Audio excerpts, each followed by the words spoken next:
2011, my dad died of a massive heart attack. It was really hard on me, and I thought that this was a dream or something because it can't be true, it's a nightmare. My neighbor actually mentioned that you should go to Center for Grieving Children, and I was like, well, I don't know if I want to do that. It's probably just it's going to be really sad and all this stuff, and I was like, I don't want to go. And she's like, well, there's one in Portland, and my mom's like, that's a lot of gas and money, and I don't know if we can do that. But then, as soon as that happened, it like literally just opened up here.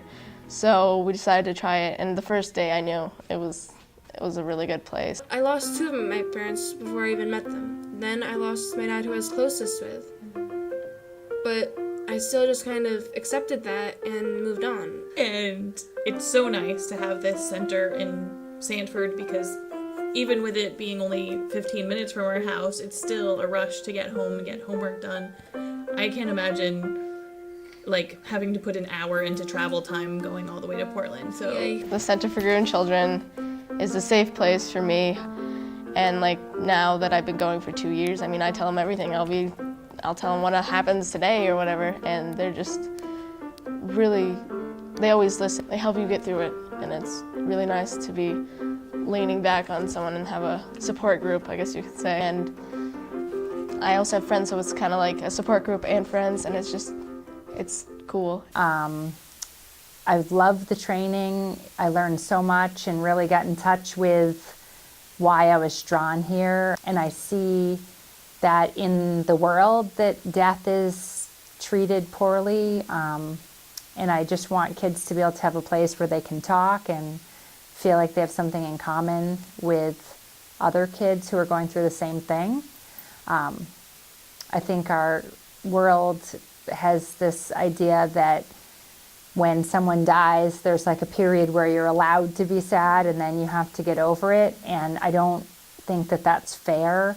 It's a very personal journey, and for kids, it can be like life-changing, devastating, and they need a place where they can sort it out and then hopefully find ways to make it a richer, deeper journey for them. So often people say, why do you volunteer? It must be so sad. Everyone's always crying. And it really is just, it's not that at all. It's a happy place where kids feel safe and their parents have a break from their lives and are allowed to talk with parents and talk about their struggles, usually single parenting or, going through the death of one of their own children.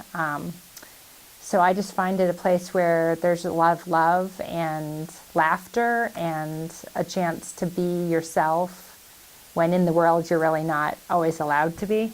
And it was as if somebody had come in and just pulled the rug right out from under my feet. When I found out about the Center for Grieving Children, I said, I need to do this because this is my give back. I'm one of the lucky ones. My child survived. It's amazing to me how these kids support each other. Everybody knows that everybody's here for a similar kind of hurt. It's a wonderful place and a wonderful place for the children. It truly is. And it's a happy place. I mean, people might think it's a sad place, but it isn't. If you see these kids come in here at night and with the way they go home in the evening, they're children being children. Let it go. Hold it back anymore. Let it go. Let it go. I like coming to the center because it's a place where I can be myself. We each had a small little flower pot, and we smashed it with a hammer, and then we painted the pieces, and then glued it back together. I think that it was supposed to symbol how after the loved one that we had died, how our heart was kind of broken inside, how we were broken inside. But then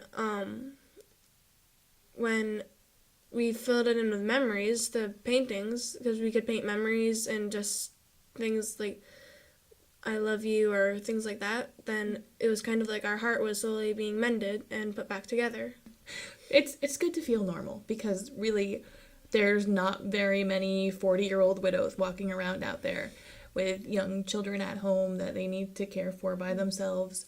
And not having a dad in the picture at all, and grieving that loss, it was challenging. The Center for Grieving Children has been the best thing that has happened to me and my kids.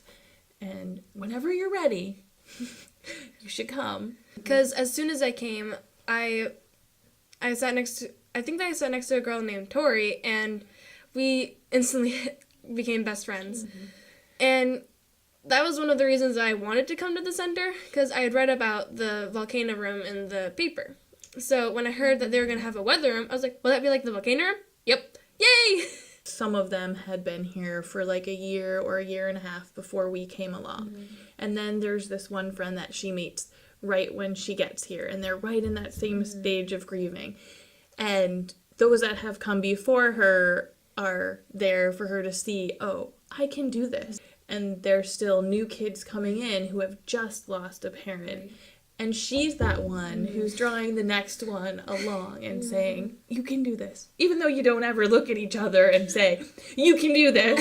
Like, we parents kind of do that because we know how important it is. But just them being together and seeing there's other kids that are just like me that have done this. And I can do this. It's not always going to be this bad. And I can still smile. Yep. Since my dad was sick for all of my life, he was always the one that was at home. So he was always the one that did bedtime, and it was always my mom that said, let's go skiing, let's go rock climbing, let's go hiking. So I always came to my dad first. And so that's why I always thought if my dad were here, it would be easier to take, this would be easier to take. And just because this, this is our first time doing this. We don't know what we're doing. Oh, I'm going to go back. I'm going to volunteer there. Of course I am.